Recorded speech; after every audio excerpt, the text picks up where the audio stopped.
कोणत्याही ड्रॉइंगमध्ये सर्वात महत्त्वाचा पार्ट असतो तो म्हणजे डेप्थ. डेप्थ म्हणजे खोली आणि पर्स्पेक्टिव्हचा अभ्यास.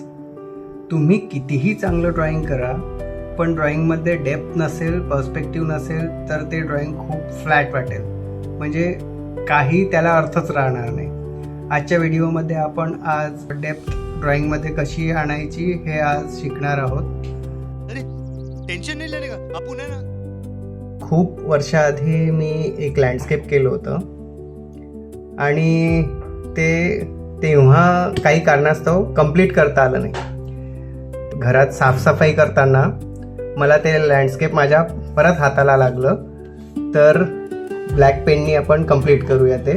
पण या वॉटर कलरमधला जो सॉफ्टनेस आहे या लँडस्केपमधला तो न घालवता पेनच्या साहाय्याने आपण त्याचं डिटेलिंग कसं करणार आहोत हे आज आपण बघणार आहोत. आणि डेप्थ आणि पर्स्पेक्टिव्हचा स्टडी कसा करता येईल हे पण आपण यामध्ये बघणार आहोत.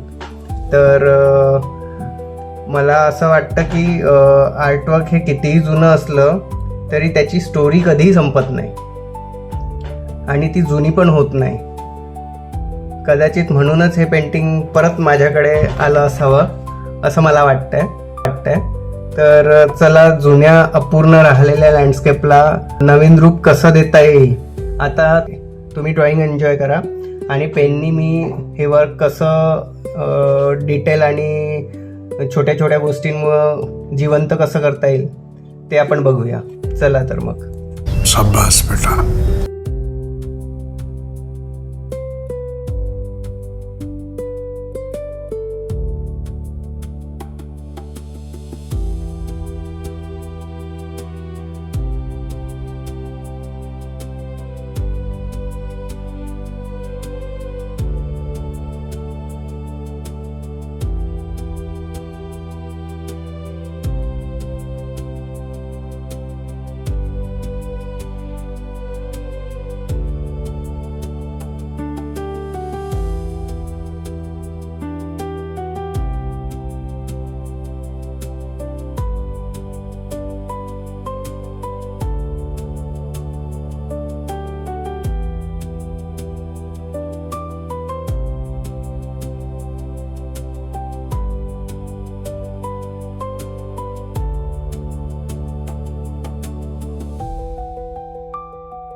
हा तर मित्रांनो, आता आपलं लँडस्केप कंप्लीट झालेलं आहे आणि ॲक्च्युली इतक्या दिवसानंतर हे ड्रॉइंग माझ्या हातात येईल, हे लँडस्केप माझ्या हातात येईल असं मला खरंच वाटलं नव्हतं. खरं सांगायचं तर तुम्हाला आता मी थोडा वेगळा वाटत असेल, कारण की हे थोडं भार हलका केला त्यामुळे.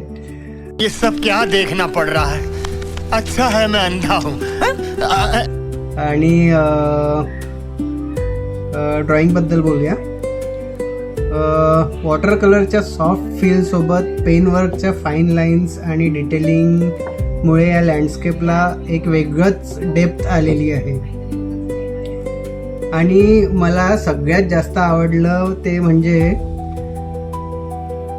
जुनं पेंटिंग तसंच न ठेवता त्याला नव्या पद्धतीने पुन्हा एक जिवंतपणा आपण कसा देतोय ते बघणं. तुम्हाला हे लँडस्केप कसं वाटलं मला कमेंटमध्ये नक्की सांगा. की अशाच कलात्मक लँडस्केप ड्रॉइंगसाठी आर्ट्सी कोणाला सबस्क्राईब करा आणि पुन्हा भेटूया एका नवीन व्हिडिओसोबत, एका नवीन ड्रॉइंगसोबत, नवीन आर्टवर्कसोबत. तोपर्यंत always hi on art. Thank you. Bye.